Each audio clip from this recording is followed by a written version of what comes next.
This whole episode feels like the punchline to a joke. The show is so faithful to the game, they're even adapting the downloadable content. But it's not quite as faithful as I would have liked. It only adapts the most obvious part of the DLC, which is the relationship between Ellie and Riley, when really it would have worked much better if they'd adapted the whole thing. I'll explain. In the game, you start by controlling Ellie in the period where Joel was grievously injured, and she's searching through a deserted shopping mall in search of medicine for him. And naturally she then goes on to have flashbacks about the time she spent with Riley in a different mall. In the show we only get a few scenes of Ellie trying to take care of Joel before she has a flashback for no apparent reason. I guess it's because the only person in the world she cares for is dying again, but it takes a long while before the flashbacks get to that point. So it's not entirely clear. I can understand why they didn't adapt the framing narrative more closely.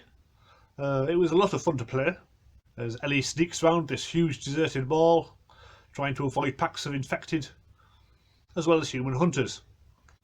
And you can turn one group of enemies against the other, which is incredibly satisfying. But I guess that wouldn't really fit in with the more realistic tone of the show. They would have had to pare it back quite a lot. Still, I think they could have made it work.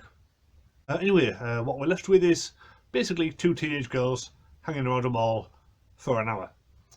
This is not usually my idea of a good time, but it's certainly well executed.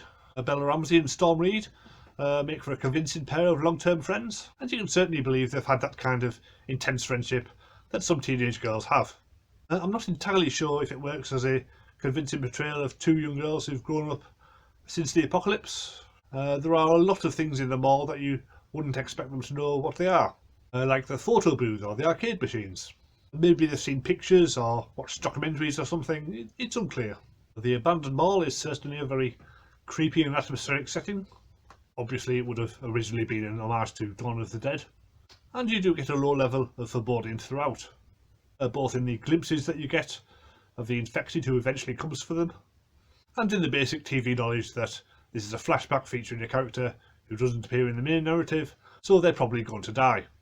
When the attack inevitably happens, it's nowhere near as scary as in the game. Like the last episode, they've pared down the threat to just the one infected. Which makes sense, as it's unlikely that two teenage girls would survive an attack by multiple enemies. But it is a brutal attack, and though they do manage to win in the end, they are both wounded, and it would be fatal for them both, if not for Ellie's immunity. So it does reinforce just how dangerous even one infected can be. The episode cuts away before showing what happens the following morning. We can assume that Riley turned, while Ellie discovered her own immunity and had to kill her friend.